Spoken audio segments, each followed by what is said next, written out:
My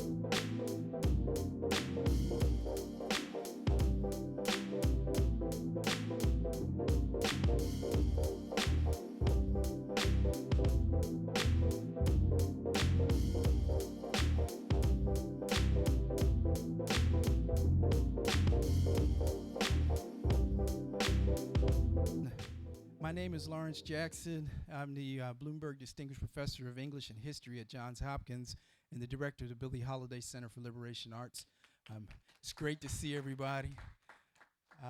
We have a really marvelous panel for you today. Before we get started, I'm going to pass around my flyer. We have an event at the Baltimore Museum of Art on Thursday. We'd love for you to come out. It's a memorial event to celebrate the life of my dear friend Donald Bentley. It should be a fantastic day. We're going to have a lecture, and we're also going to have DJ and art exhibit. So, I think it'll have a lot of fun. I'm not sure if it's going to be as much fun as the panel that we have for you this afternoon. And we're really just going to have an open discussion, try to give them a couple of prompts. But I know that you really want to hear from them. It's a remarkable group. To my left is the Society of Black Alumni Professor of History, Dr. Martha Jones at Johns Hopkins. Dr. Jones has written a book that is called The Trouble of Color, brand new publication. To the left of Dr. Jones is our, I don't want to say our local phenomena. I mean, all of our faculty here, all of our writers here have local roots. But really the one-woman dynamo, and I just found out that she is now the president of the Association for the Study of African American Life and History, Dr. Kaye Whitehead, who really needs no introduction. She was being very kind. She said, I have a radio program, but I think we all know that she has a radio program at WEAA, and then also has been spearheading the serious study of people of African descent at Loyola College. If you all have obstructive vision, there's plenty of seats down here. If you can't see, well, we encourage you to sort of move forward. Dr. Whitehead has completed a book. I think it's really a love affair with her relationship with her mom, which is called My Mother's Tomorrow. And all of these books have amazing artwork, so please take a look at them just for the appeal of the physical object, the material object. And then to the left of Dr. Whitehead is Irvin Weathersby, who is also a teacher at the City College of New York. And Professor Weathersby has really an extraordinary volume, sort of a memoir, deep public engagement, monuments, and the commemoration of the history of places like New Orleans and then also Baltimore. It's called In Open Contempt. So please join me in welcoming them.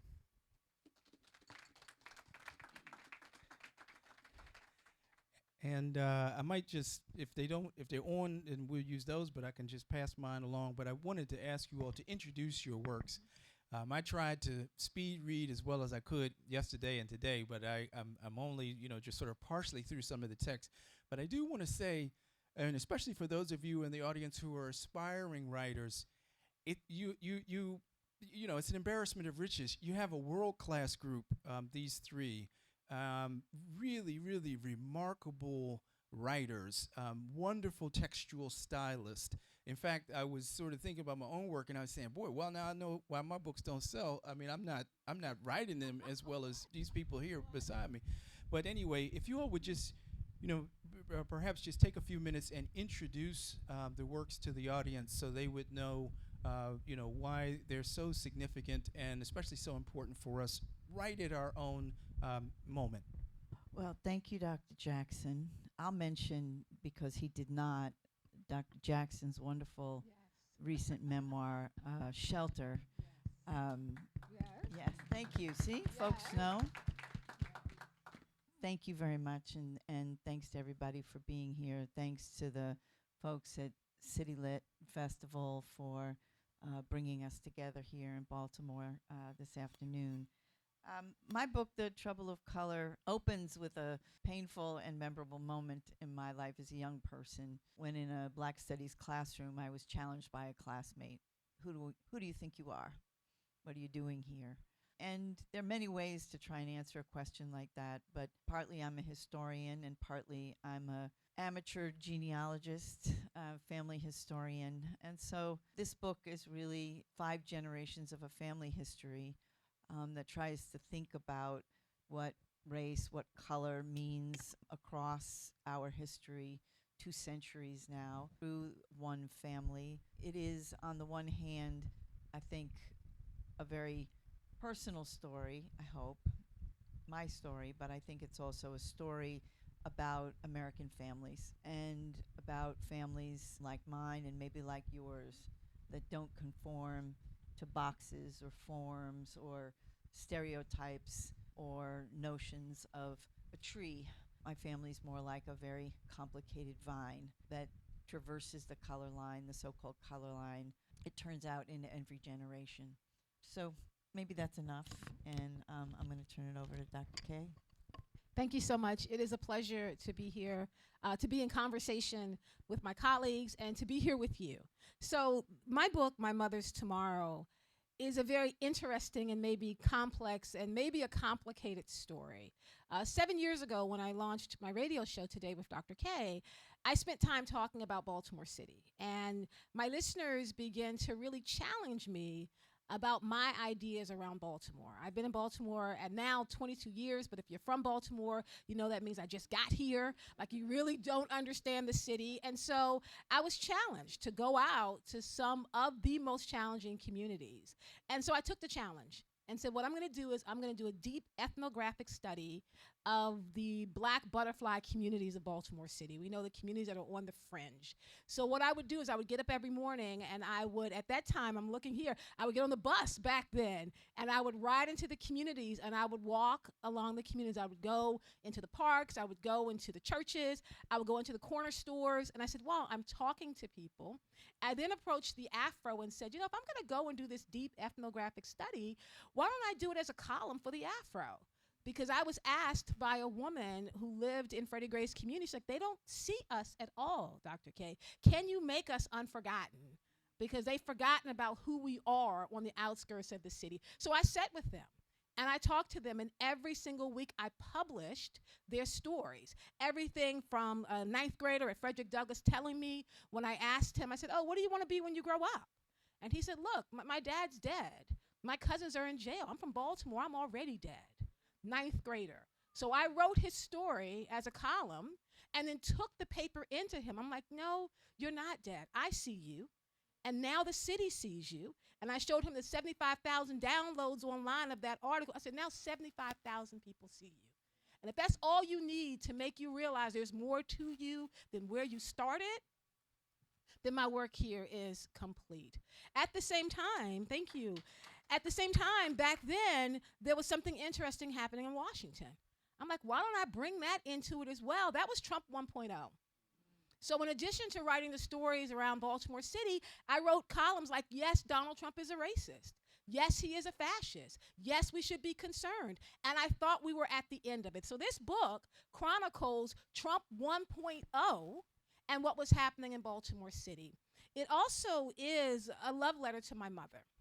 On the cover of my book, My Mother's Tomorrow, and I do have bookmarks for you, is the only picture of me and my mother when I was younger. I was probably about 3 months old, and my mom was in Lexington, South Carolina at my dad's church, and they told her, you can't come in the church because your head is not covered. And if you're from the South, you know that's a big thing. So everyone's looking for stuff. They're doing napkins and toilet tissue, trying to wrap her head. And they took one picture with me and my mother. And so 50 years later, on the back of the book, I was able to recreate that picture with my mother. I said, you know, at that time, my arms couldn't hold you, but now they can. At that time, you had dreams for me, and now I have dreams for you. At that time, you didn't know who I was going to be. Now you understand I am nothing but you out loud, trying to do the best that I can. So I start with that, and then I start finally with one of the major stories of my family. And I will share this, and then I will definitely pass the mic on. My mom and I went down to Olar, South Carolina, which is where my family's from. Olar is a town that if you look around, you've gone through it. It's like a teeny tiny little town. But in Olar, South Carolina, my great-great-grandfather was organizing black folks to vote.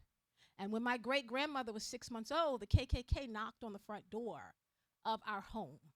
And they shot my great-grandfather in the doorway of our home. I write this book for him because they tried to bury him. But see, they don't understand. We're seeds. We grow where we are planted. They tried to stop him from doing the work to organize people. That's what I do every day. So my Mother's Tomorrow is about Baltimore, it's about my family, and it's about the fact that we are living in times of resistance, and the way we survive is through love and documenting the future so we can tell our kids what happened at this moment.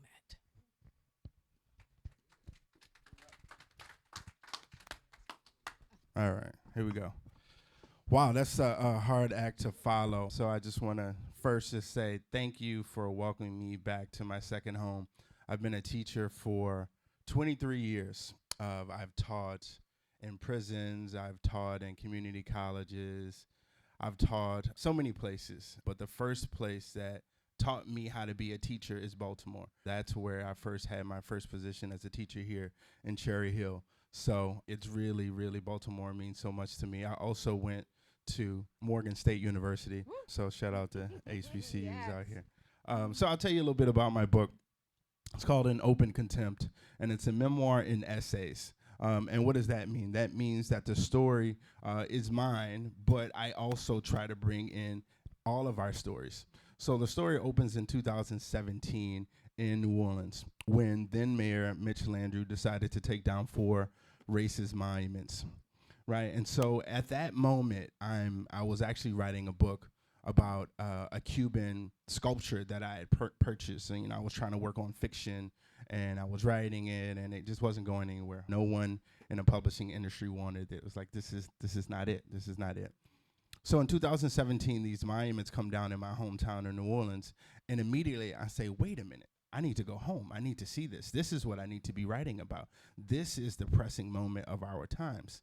So I go home, 2017, and my plan is to look at all of the monuments that were taken down and all of the ones that are still up, right? And in the process of me walking through my city, I'm revisiting my own story, revisiting the stories of my ancestors, my family members. And as I walk you through my city, I take you around the world where I'm doing the same thing. So I go throughout the South. I go to a Native American reservation in South Dakota. I go to Europe. I'm in Paris. I'm in Venice. And I'm engaging with public spaces. I'm looking at monuments. I'm looking at museums. And I'm trying to figure out what the stories they are telling. What are these stories? And should we be telling these stories? Are there other stories that we should tell? So I'll give you a quick snippet of the opening scene of the book. So I go home, and I'm going to look at the former pedestal of Jefferson Davis. They took Jefferson Davis down, thankfully, right? He was the former president of the Confederacy. In New Orleans, there was a street called Jeff Davis. It's one of the longest streets in our city. It's since been changed, thank God. But at that time, that pedestal was there. I was going to go see it. But right across the street, there was 3 white supremacists sitting under a tent, surrounded by Confederate flags and MAGA flags. So again, my plan is to go look at Jeff Davis's old pedestal. But across the street, I'm looking at these guys. I'm like, I can't really ignore this. So I decide to get the courage. I take a moment, take a deep breath, and I go talk to them. And that's how the book opens. The book opens with me engaging with white supremacists. And what happens, what transpires in that moment is that we have this incredible conversation about the origins of the Civil War. I left feeling uplifted because I told them that they were wrong, that their heroes were devils, right? And it was a good feeling. It was I felt like, it's like I one-upped them. But when I took a step back and I realized what that day was about, earlier in the day, the cop who murdered Philando Castile was cleared on all charges, right? And so I was in despair earlier, because that's a feeling that many of us in the Black community especially feel often, right? I know many of you can probably point to that moment and revisit that feeling when you heard about Freddie Gray or Trayvon Martin or Tamir Rice, right? And for me, that was Philando Castile, right? We can call on those moments. And that same day where I met those people, earlier I was feeling really bad. Afterward, I felt really good. And this book is really trying to wrestle with those emotions. It's really trying to meet this moment when the powers that be are trying to erase history or trying to tell us that slavery was good for us. They're trying to tell us that books that we should be reading, we shouldn't, right? When this is the moment, this is what this book's about. This book is really about confronting those spaces, confronting those white supremacists, confronting those lies. So let's get into it. Thank you. So everybody is so deeply engaged with, I suppose, the tenuousness of public memory. And you all are, sort of unpacking myths, some very, long-held and substantial. This is what a black person looks like. This is what a good neighborhood is. This is what an appropriate monument or memorial might be, or a place where, you shouldn't have a collection of a certain kind of energy, whether for or against it.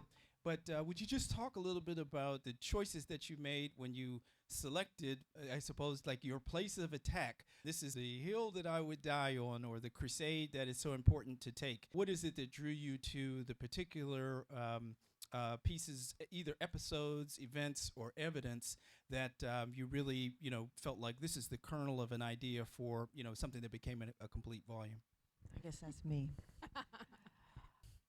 I think one answer to that is that I, like a lot of us, had lived for a long time with the myth, I think it is a myth, that we can't know our family histories, that our families are lost to us, they've been denied to us, the records have been destroyed. So there's a way in which I think the whole notion of a family history that goes back 200 years for us is looking to not only challenge but really crush that idea that we don't have histories, that we don't have family stories, that we can't know about the past.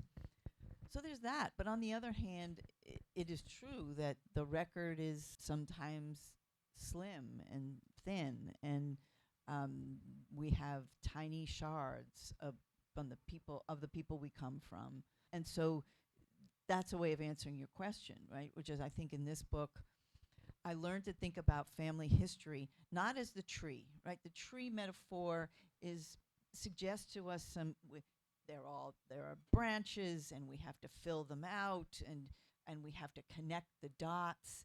And I realized I was never going to be able to do that. That the tree was going to defy me and defy my version of what a family story was. And so the answer to your question is, I write the stories that I can write, right? The stories that I can know. And when I know a little bit about someone, I'm willing to dig very deep to make sense of them. The book opens with a single photograph of my great-great-great-grandmother, Nancy Graves, born in 1808 in central Kentucky, an enslaved woman.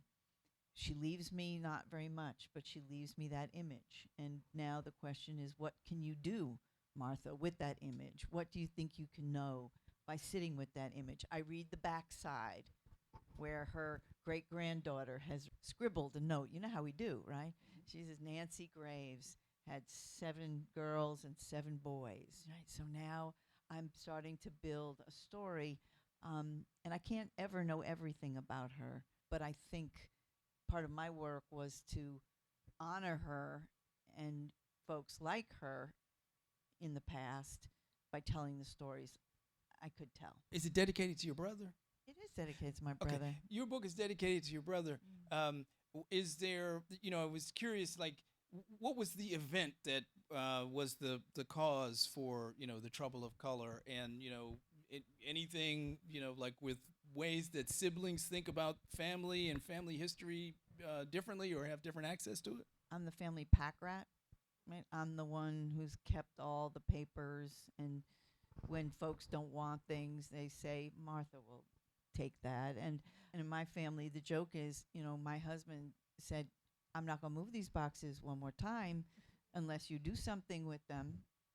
It's the last time I'm moving these boxes. So I had to write a book to justify the years of carrying around those things. But I think it's a bit of a tightrope then, because there's a kind of you know, there's a kind of hubris, there's a kind of arrogance, right, in the notion that I'm going to write the family story. There are lots of people who can write the family story. The book is dedicated to my brother in part because he's my best reader and my most generous reader. Never second-guessed me and never doubted me. And you're laughing, but you know, that's not true across the board.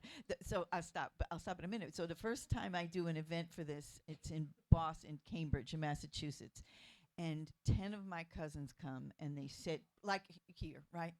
And I'm like, here we go, right now, here we go. And I can't look at them because if I look at them, I'm gonna weep, right, in fact, because I know they know the stories, their versions of the stories I'm gonna tell. And I wish I could say that everyone in my family welcomed this book, and everyone in my family, you know, agrees with the way I see things. And we say things, I don't know about you, I say things like, well, this is just my version of the story. But the truth is, once you write it down and you put it between the pages, your version of the story takes on a kind of weight, right, that other folks, their versions don't have. So that is for me at least exactly where I am in this moment, sort of navigating that and scanning the room to make sure there's nobody from my family in the room. That's important. So with that kernel of thinking about the work, every one of my books, it gets dedicated to someone different. And every book is personal in a different way. So my book, Letters to My Black Sons, Raising Boys in a Post-Racial America, that book was for my sons. It was the idea that if mommy is not around, when you grow up, I want you to know that I love you with a fierceness that even when I'm not here, that love will still exist. Like you can build your life on that love. So that book was for them. This book, I thought it was for my mother because that's who I write for. Because my mother, as probably in many of your lives, if we start talking about our mothers and their sacrifice, I think we'll start weeping collectively if you have that kind of relationship with your mother. My mother is, of course, she is my biggest cheerleader. I mean, she called me this morning. I think my mother thinks that every time I do a reading, it's like the first reading I've ever done. So like she called me this morning, like, this is what you say, like this is what you do, what are you wearing? Like every single time I speak. And I've given over 850 keynotes. And every time, the first one, I was like, you know you're speaking today, have you eaten? So she is my biggest, I've been wanting to do something for her.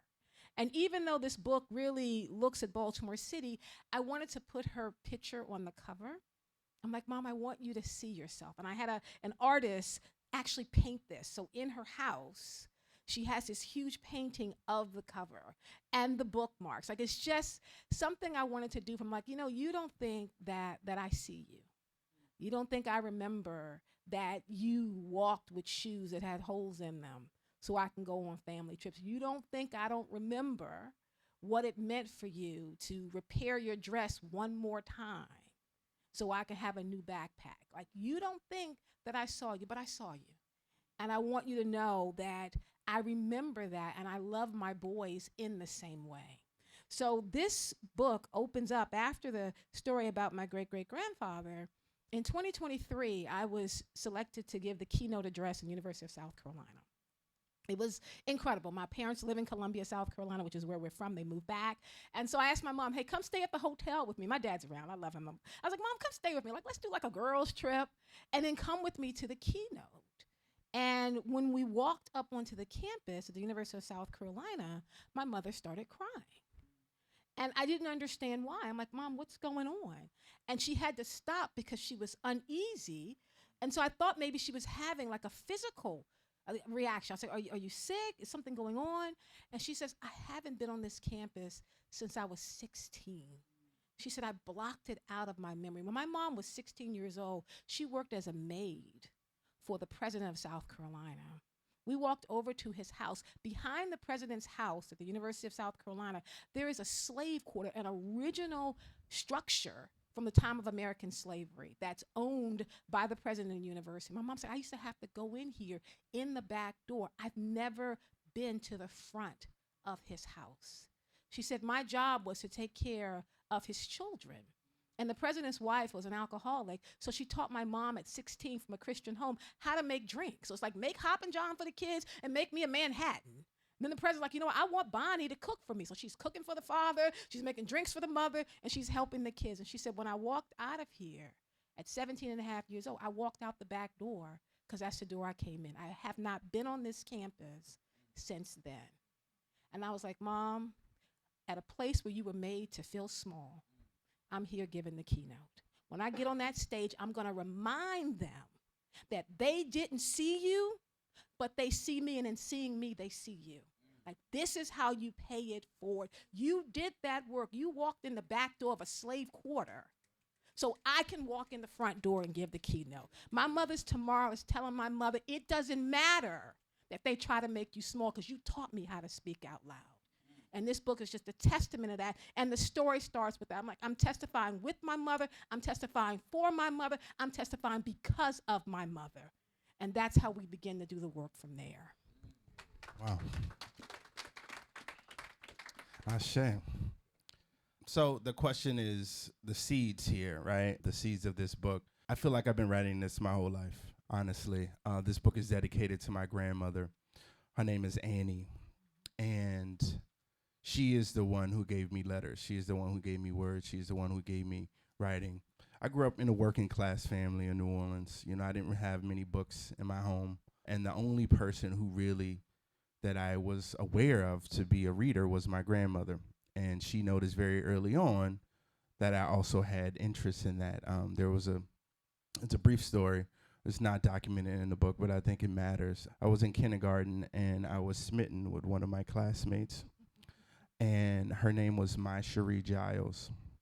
And I remember very vividly asking my grandmother, how do you spell her name? And now that I'm older, now that I have my own kids, I can't believe what this woman must have thought of me as I look at my own kids and wonder how I would feel if they would ask me such a question in kindergarten to write their classmate a letter. But that was the beginning of our relationship in terms of letters. In 2005, there was a storm that destroyed my city called Hurricane Katrina. I was actually sitting in a classroom in Morgan State, and it was my first class of the semester. And the then teacher, asked us to kind of just describe who we were, right? And I was just in a state of despair. I hadn't talked to my family. I hadn't talked to anyone. I didn't know what was happening. All the scenes that you saw on the television were happening to my family. And, you know, I wrote something that was just, you know, like almost like a prose poem, or just really yearning for some sort of solace and peace. Years later, you know, I learned obviously my family survived. We lost everything like everyone else. But my grandmother was writing, she was documenting the whole experience. And so she, years later, one Christmas, gave me an 18-page handwritten letter of her experience being evacuated from Hurricane Katrina, how they, you know, were in the attic, how they spent the night on the overpass and watched people die in front of them, how they went to Houston and were in the Astrodome and saw another woman set another woman's baby on fire. All of this despair that she gave to me. And I'm a young man. I'm in my 20s at the time. And I was just floored. I was like, why are you giving this to me? And she's like, I'm giving this to you for the same reason I've always given you, because I want you to do something with this. And I didn't know what it meant then. I was just really just saddened and just overcome. But I realized many years later, I kept writing that I did do something with it. And that story, or a brief part of it, is listed here in this book. But the idea is that she kept telling me, like, Irvin, you have to document our stories. You have to show up for us. Like, you are, you know, our vessel, our vehicle. And it took me a while to appreciate that. But in this book, I talk about those moments when I realized I had to show up. And in this book, I also try to encourage you to show up. Every one of us, you know, can do something. We can't do everything, but we could all do something. And that's what this book's about. I wrote this book because of those ancestors. And I'll share one more story. I also have a really important ancestor named Nancy. She details the story. Her name was Mama Nancy. Never really liked her, honestly, if I can say that. She's, God bless the dead. She's my ancestor. Never really liked her. Let me tell you why I never liked her. She was incredibly prejudiced. She would scream cracker at the TV. She would say cracker this, hunky that. And I never liked that. I never liked that energy. My grandmother, the one who this book is dedicated to, her daughter was a different woman, really kind and demure. But my great-grandmother wasn't that. She was like, look, I don't take anything from white people. I hate them. And she never had an issue with saying that. And so when I was there in 2017, I met with her and I told her why I was there. I told her I was writing this book. And then she told me the story of our family as if she knew that this was the last time she was going to tell us, that she was going to see me, and that I didn't see her again. She died shortly thereafter. And she told me the story of her grandfather being lynched. She told me the story of her mother dying, or her sister rather, dying from insufficient health care. She told me the story of her sister dying. She told me the story of all of her other family members dying. And this is when she was a teenager. All of these deaths happened as a teenager. And as I took a step back, I was like, whoa, I get it now. I didn't my whole life, but you experienced something that I never saw. But this is also my story. This is also our story. And so I wrote this for them. I wrote this for all those people that pushed me to tell this story.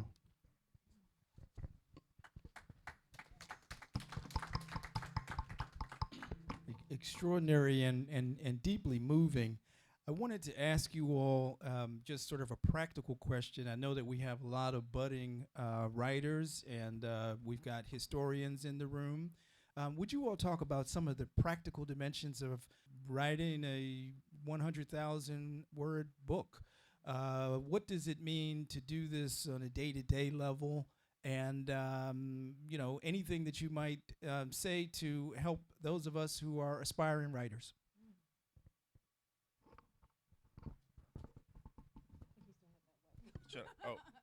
Should I go? Okay. I don't. All right. I teach writing and MFA programs, and my answer is always the same. You should read more than you write. Always, you should be reading more than you're writing. Anytime that you believe in the myth of writer's block, you need to figure out what you're not reading. Go to poetry.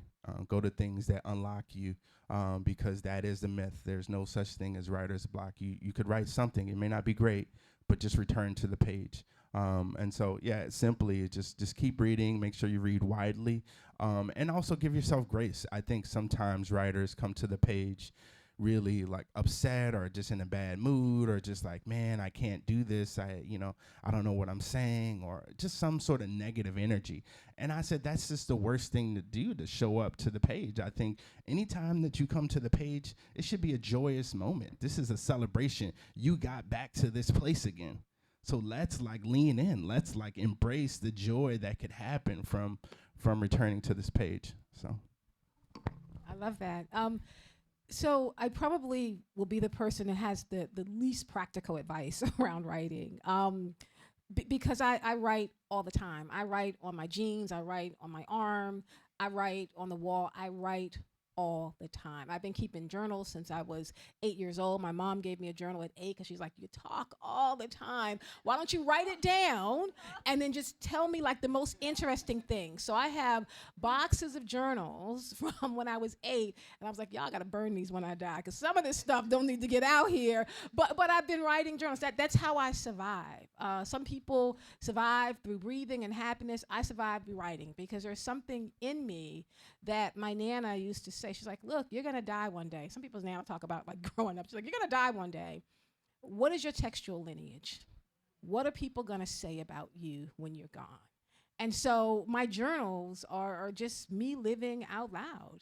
And I go back and I read my journals and I talk to myself. If I'm in my car, I pull over and I write. I think that's why I love doing the radio, because it's just me writing out loud for 3 hours a day. I mean, I get off the radio and I go, this is crazy, but I'm going to be honest and transparent. I go and listen to myself on the radio, and I'm like, did you say anything good? And I write stuff down that I say. And because sometimes you're just you're just speaking and you're just sharing. So my advice to writers is just to do it. If you have something to say, then it doesn't matter if anyone is reading it. Like, you write because it's a form of survival. I don't write to sell books. I don't know what that's like. I think Irvin said, "Where is this book taking you?" I'm like, "I guess nowhere," because I just do it. It doesn't matter to me if no one ever buys my book. I know that sounds crazy, but it's very true. I'm like, I just want my kids to have it. And I write for the children of my children. I want them to say, hey, when I'm gone, and they have questions about how do we survive and who are we, just go in that box up in the attic. You know, your great-grandmother, your great-great-grandmother, like, wrote it down and wrote down the plan for how to make it through. So that's what drives me, and that's what pushes me. And I will end with letters to my Black sons. I want to talk about that just for a second, because it tells you about my writing practice. When I found out that I was pregnant with my oldest son, and I never wanted to get married, never wanted to have children, like, the world is just too heavy, too crowded anyway. But I got married because I fell in love, because that's what happens. And then I got pregnant. I was like, oh my goodness, someone chose me to be their mother. Like, what is that about? What's happening up there? So I wrote him a letter. I didn't know what he was going to be. I just wrote him a letter saying, you know what, dude, look, I don't know why you chose me. Like, how can I mother you when I can't even mother myself? Like, how can I teach you to give voice to the world when I don't even know how to do it? And I started writing letters to him every day while I was pregnant. I wrote letters to my son. And when he was born, I kept writing him letters. And so then I decided, like, I'm writing all these letters, let me share them with him. And he's like a newborn baby. So I put the letters on the ceiling. I said, when he looks up, like, he'll see these letters. And then I stuffed them underneath his mattress. I was like, and then he rolls over.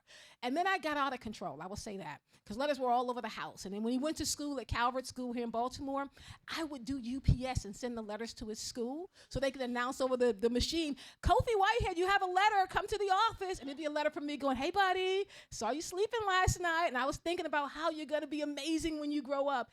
And I just kept writing. And then his brother came, and then I wrote him letters. And there'd be letters in the pockets of their jackets, and letters tied to their lunchbox, letters everywhere. And when they got to be about 16 years old, they said, Mom, you should publish all these letters. And so they went through and they pulled out the ones they thought I should publish. And that's what Letters to My Black Sons is. I write letters to my family all the time because, like my dad said, some of us find ways to survive. Writing is how I survive. Writing is how I remind myself that I'm here. The first thing I'll say is take your time. Maybe that contradicts some of what we've heard, but I think take your time. And I say that as someone who has been trying to write family history for a long time, that inevitably you are going to come on a document, a story, an experience, a newspaper clipping that will stop you.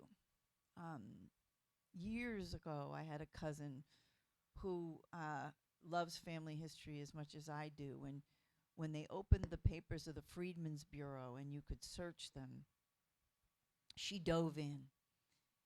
And I got the email with the attachment. I know she's found something. But what she has found is the testimony of a great-great-grandmother who bore 9 children by the man who enslaved her. I put that document away for 10 years. Right? I wasn't ready for it. I didn't know enough to write about it, to understand it. I had to read Harriet Jacobs over and over and over again before I could begin. So I think that kind of patience and that kind of grace with ourselves as we encounter the past, as we look to write about it, is important. The other thing I'll say, again, very practically, is revision, is writing again and again and again and again. I had a wonderful editor who said a thing to me when she read the chapter I'd written, the last chapter in this book, which is about my own father. And she said to me, Martha, you write like a petulant child. And I said, well, I guess I still am a petulant child, actually, in some ways, right, in my heart. And what to do with that, the answer for me was to write it again and write it again and write it again until I could bring together what a story I wanted to tell with the adult woman that I believed I had become. But again, that's time and patience and grace with yourself. It may not come out right the first time, and that's okay. That the trouble in the trouble of color is partly about the color line and how it wounds us when we encounter it. But it's also about the book of John and what it means to step into troubled waters and how we are healed. And so for me, it was through that kind of patience and the writing and the rewriting, not only did I get to a place where I felt I could share the stories, but I felt like I had been transformed by wading into that troubled waters of the past. Can I add something? Because I really like what Dr. Jones said. So I do have two books that I have here today. My Mother's Tomorrow, which is one, but the other one is more in line with what Dr. Jones is saying. It's called Notes from a Colored Girl, The Civil War Pocket Diaries of Emily Frances Davis. That book, I was sent just these diaries from a friend who worked in Philadelphia. She said, there's these diaries downstairs, they're getting ready to throw them out. Why don't I send them to you? I was a school teacher at West Baltimore Middle School. She said, I'm gonna make copies and send it to you, and I'm gonna hide the diaries, and it can be a fun little project. So I would go and teach in middle school and then come home at night and try to transcribe these diaries written from 1863 to 1865 during the Civil War. And I thought it must have been a white woman. I'm a historian. I focus on African-American women's history. I'm like, there was a black woman writing in 1863. I would have heard about it in one of my classes. That's what I thought. And I came across in August of 1863 where Emily Frances Davis wrote, "We was the only colored ones in the room." And so I'm screaming in the house at 2 a.m. in the morning, this is a black woman writing and keeping a diary during the Civil War. And I made a decision that night, kind of what Dr. Jones said. I said, I don't know how to do this. How do I tell her story? So I quit my job. I told my husband I'm going to quit my job, and I'm going to go to UMBC, and I'm going to get trained in how to do this. I want to tell her story. I just don't even know how to start.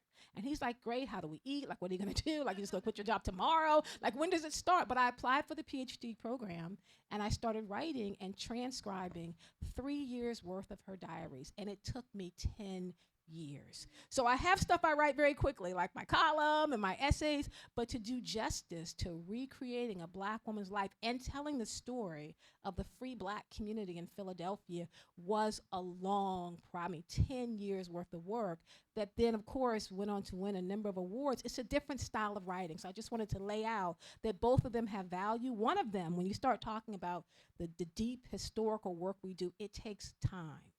Essays and memoirs are a little bit different when you're writing about your story from your perspective. So I just wanted to make that difference. Hey, Carla. Sorry. Audience to know this particular panel was hand-selected. Oh. Please, they are incredibly dynamic writers. Their information is on our website, cityofproject.org. Look at the news section. I really want you to support these writers. They are people to follow. Their books should be read. The energy, what you can learn from each of these writers is incredible. And I really thank you for being on this panel today. And I hope you got as much out of it as you can. So please support them, follow them, and purchase their books. Thank you, Carla. Thank you. You're the only reason why I'm here. I would have been home in bed. I think we are close to our end time. Maybe we could have a question or two from the audience then.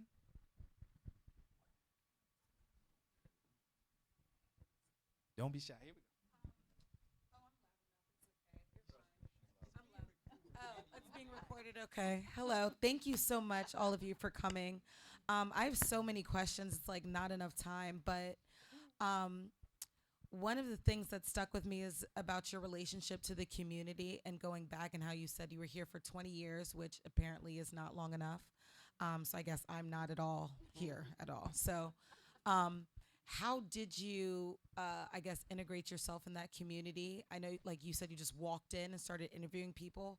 How did that process go, and how did that help you inform yourself about your own community, like your own family, your own network? Thank you for that question. And I wanted to make sure that I just wanted to remind myself before I answered another question, I really want to thank the people who are doing the work of interpretation. Thank you for making sure that we are seen and heard by everybody, because I think that's important. So one of the things I would do is I thought I could go into the community and say, hey, I'm Dr. Kaye from Today with Dr. Kaye. And they're like, okay, what? Like, what do you want? So I started just showing up every day. There were two old men who would sit on their porch, and they're veterans. And I remember they would laugh and talk about how Baltimore City was their Beirut, that it was harder being back in Baltimore than it was being when they were at war. And I asked them, how do I get to know people in the community? And they're like, you just have to be present, and we have to take you around. You are an outsider, and people are not going to trust you until you show that you are trustworthy. If you say you're going to write their stories, because our stories are always being written about in a negative way, then once you publish them, make copies and bring them back and show people that you're being true to who they are. And so that was me showing up every day and gaining the trust, which is why it took 3 years. And I will add that I was also very gentle with the stories on the radio. Because I said, may I share it? I would ask for permission. And so they would turn on the radio and go, wow, this is my story being told. And so I'm making sure I'm amplifying their voice. What it taught me that there's a unique relationship in Baltimore City between what's happening on the streets and what's happening in the press, and that my job was to be a bridge. I consider my show to be a show that belongs to the people. I mean, it's the only radio show right now that's Baltimore-based and that tells our stories and tries as hard as we can to be honest about the pain that people are suffering from. I've gained people's trust, is what I'd like to believe, because I show up. When they call me and they're saying, hey, we don't have any water, as they did in the community, and I'm like, you don't have water? We don't have water. Dr. Kaye, what are you going to do? And so my show that day was from their community saying they don't have water. That is how I've gained their trust. The story today would be very different, because when I show up now, people at least have a little bit of a sense of who I am. And what they expect me to do is they expect me to be honest and transparent, and they don't expect me to sell them out if I have the opportunity. And that's what I've learned, that my stories and my work, it belongs to the people. Here, here. Billie Holiday Center in Ernest, Baltimore sent water to the community. Yes, that was something. Irvin and Martha, when you all respond to that question, would you also talk about how Baltimore factors into your work? Yeah, I was thinking of an answer to that question, so thank you for asking. Look, similarly, I think to be in Baltimore is you have to serve the people. I think anyone, when I tell them that I worked in Cherry Hill, they're like, really? Like, like I saw some people in the back when I said that, like, wait, Cherry Hill? I was like, yeah, I'm from New Orleans. So, like, I think it was very, very similar. I didn't know what I was getting into, but I think, ultimately, one thing I love about Baltimore is all of those people I met in Cherry Hill, like people who were yearning for something better, right? And just really showing up in the face of everything that is Baltimore City, the ugly and the beautiful and everything in between. And so, look, I kind of said this earlier, but, Baltimore really has a central place in my heart. But I'll tell you another interesting thread really quickly about how Baltimore factors into the work. So John McDonough, anybody heard of John McDonough? Of course. Yeah, so John McDonough was a slave owner who was actually from Maryland, but he lived in New Orleans in Louisiana, and he donated, his estate once he died to creating school systems in New Orleans and Baltimore, right? And in New Orleans, there's a thing called John McDonough Day, and it was a procession that would go to his statue, and school children would lay flowers at his monument every year, sing songs and kind of parade, celebrating what he stole from us, and I guess almost kind of giving it back to us. But, so it's really, really ironic, and as I was growing up, I realized when I came to Baltimore, like, oh, wow, he had ties to Baltimore as well. And so I tell that story as well in the book, but I'll give it over to Martha.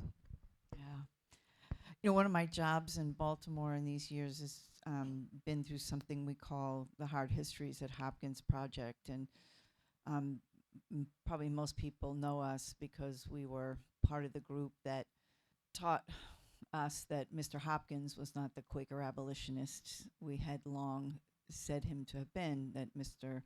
Hopkins was an enslaver. And one of the reflections in that work was that while we knew there had been enslaved people in Mr. Hopkins's home, we didn't know who they were, and we certainly didn't know who their descendants were. And so we were doing this work without the kind of rooted ethical foundation that I think is so important to this kind of historical work and this kind of debunking of institutional myths and writing new histories. We're trying to write a new history, but we don't have the folks at the table with us. Well, writing this book, as I learn more about my own family in Kentucky, part of what I learn is that my own great-grandmother, great-great-grandmother, Nancy, my great-great-great-grandmother, were all owned, as we say, by a college president in central Kentucky at a place called Center College.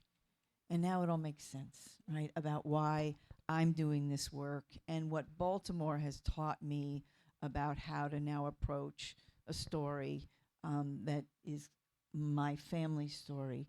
But it was Baltimore that taught me how to do that, who taught me what the stakes were, who taught me how I was going to show it at a library in Danville, Kentucky to do my research, and the librarian was going to try and send me away. Well, I knew that because I've been doing research in Baltimore for a long time. Many people trying to send me on my way. So total gratitude and debt and love always for Baltimore. Do we have another question? You just mentioned Hopkins. You work for Hopkins. I work for Hopkins. Full disclosure. How do you reconcile with basically getting your livelihood from a place that has such a dark history with our people, between the grave robbers, between Henrietta Lacks? How do you reconcile with that? I want to know what Dr. Jackson thinks. I know everybody passed it around, but just to make sure that everybody's seen the flyer for the event on Thursday, we've got plenty of space. Please register online, but just show up and be there Thursday evening at the BMA. But what I do is the Billie Holiday Center for Liberation Arts. That's how I live with myself relative to the institution's past and its history. Wow. And it's not, it's a, as people say today, it's a fraught relationship. One that will, never be resolved or reconciled, but we keep, working slowly over time, and, we try to maintain sort of optimism about what we might be able to accomplish. But everything that everyone has been saying on the panel is so key. The foundation is preserving our history, which is really, in my mind, two things, especially preserving the material archives, print material archives relative to African-American life, culture, history, and experience, and then oral histories. So one of the things we've been able to do is we have something called there's a mobile digitization laboratory that's headed by somebody that we were able to bring to the university. Her name is Tanika Berkeley. But another one of the things that Ms. Berkeley does through the library and as an archivist is she collects oral histories. So when we have our annual concert in Lafayette Square, we've been there, this will be 7 years on September the 7th of 2025. Please come out the first Saturday after Labor Day. It's always at the same time, same place, Lafayette Square. We give people opportunity to sort of tell their stories about the neighborhood, and especially we're trying to collect the legacy of segregation and Jim Crow. And I'll just say, I don't think the goal for me is to reconcile. I don't think it is reconcilable in my experience. But at Hard Histories, we have been very deliberate about challenging myths and to breaking silences at Hopkins, and to do that in community. We began during COVID, so what did community mean? It meant, we set up a Substack so we could write to people. We created a webinar series so folks could come in from wherever they were and be with us and talk with us about what we were doing. I think the most important work we've done to date is not with respect to Mr. Hopkins. Now, some people are going to disagree with me, but I never thought Mr. Hopkins was the most important part of the story, though I know folks feel differently about that. But Mr. Hopkins left 3 major gifts: a university, a hospital, and the third gift is the one that had almost been erased, and it was the so-called Johns Hopkins Hospital Colored Orphan Asylum, which operated here in Baltimore from 1875 till just after the First World War. We had not only erased it from the story we told about ourselves, we had literally erased it from the landscape of the Homewood campus. So with a team of students, we were able to go through the surviving records, to get creative about the archives, and we're making a documentary short about the girls who, hundreds of them, who were resident in that orphan asylum over many, many decades here in Baltimore City. And in that, we're able to be very much in community, not in service to Johns Hopkins. I can tell you there's nobody who particularly wanted us to tell that story or to share that story or to suggest that we're somehow accountable for that story. But I think maybe like Dr. Jackson, part of what being part of Hopkins gives me is oddly a kind of academic freedom, at least until this week. I haven't checked the news today, but I do believe I still enjoy, which is to say a kind of autonomy, right, to work the way we work, to tell the stories that we think need to be told. So thank you for that. I want to add to that because I work at Loyola University Maryland, and it has come out that we just found out, we were just informed. I know they knew before then that 2 years ago that Loyola was built using money from the selling of enslaved people from Georgetown University down to Louisiana, and they used that money to take out a loan to actually build Loyola University Maryland. I also know that the two things can be true at one time. So I have one foot deeply planted for 16 years in a university that was built selling people down to Louisiana, probably people that my people knew. But there's something else that happens which I think is interesting, because Audre Lorde said that the master's tools can never dismantle the master's house. I believe those tools can be used to like stomp up the toilet, to like flood the basement, right? To kind of keep things from just continuing like normal. So in 2020, when I was thinking about leaving my university, I approached him and said, look, I'm really thinking that, I need to think about moving on here. After the brutal murder of George Floyd, I'm trying to figure out, why am I in the ivory tower when it is burning down around me? And they asked me, and they said, well, what is it that you want to do? I said, what I would really like to do is I'd like to launch an institute and name it after my father and be able to do this work. And so they said, you know what, we can do that. We actually can do that. So at Loyola University Maryland, I launched 5 years ago the Karson Institute for Race, Peace, and Social Justice, which my fellow colleagues can tell you is unheard of, that they would let you, A, launch an institute, B, name it after your father, who did not write $1 million check to the university, who's not a Jesuit or a priest, and I'm working at this institute named after my father. They allowed me to do whatever I wanted on the walls. I was like, you know what? We're going to put pictures on the wall. Put my grandmother up there. Put my mother. There's a picture of my father. My sons are on the wall. I was like, you know what? When I walk in every day, all of my family is out on this mural going into an institute named after my daddy that I can sit in every day. And when my dad and my mom come up, I'm like, Dad, you're sitting here. Here you are, as he calls himself, a colored boy from Lexington. I was like, you're up here at a Jesuit school named after you. In 100 years, Dad, when you're gone and we both run on ahead to see how the end is going to be, kids are going to be in this place going, well, who is Karson? Like, what did he do? What you did is you birthed and raised me, and raising me sent me out, and now we're the institute named after you. You don't have to dismantle the house. Sometimes you can just stomp up the toilet and make sure stuff doesn't remain normal.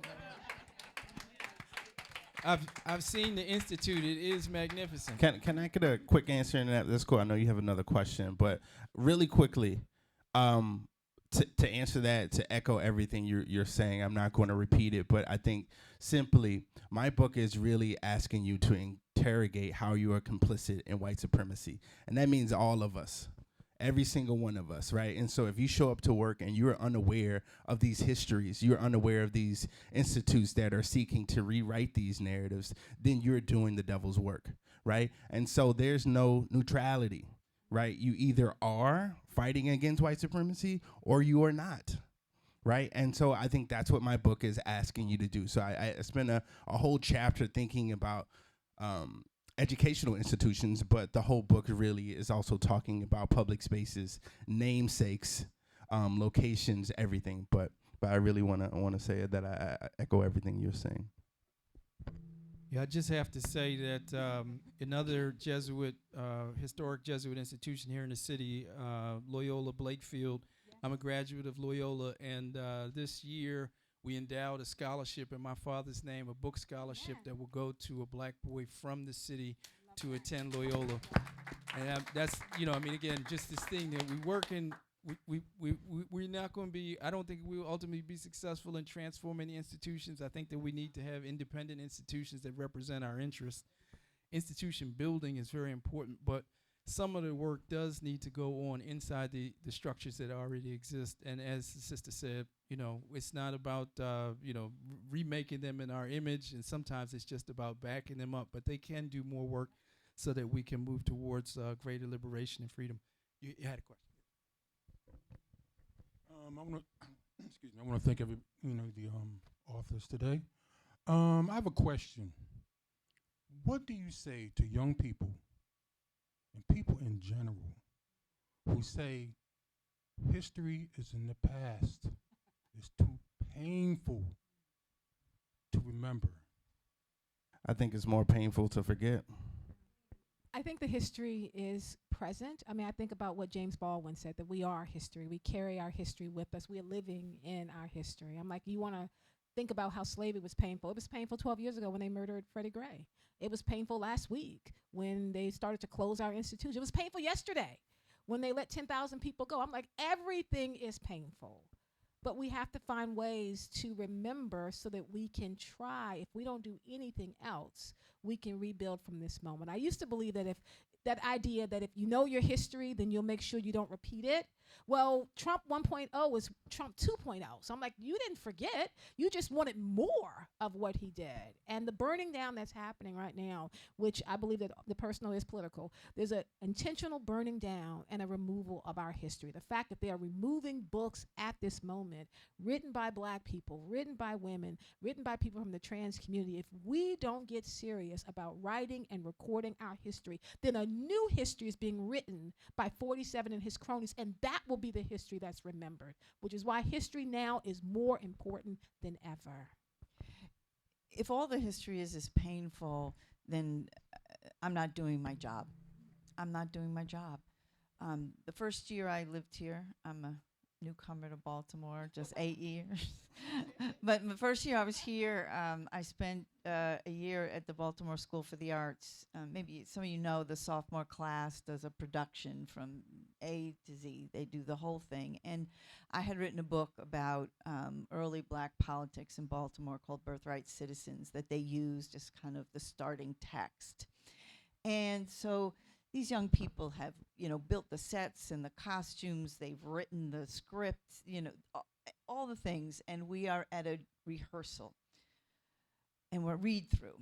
And there's a young man who's playing one of my favorite early black Baltimoreans, a man named George Hackett. And he's reading Hackett's text, and he stops. And he turns to us, me, his teachers. He doesn't say this is too painful. What he says to us is, why have you kept this from us for so long? Why have you kept this from us? And so my experience is with some young people that in fact there is not, it's not even a hunger that they know, right? Because they don't know the history that they don't know.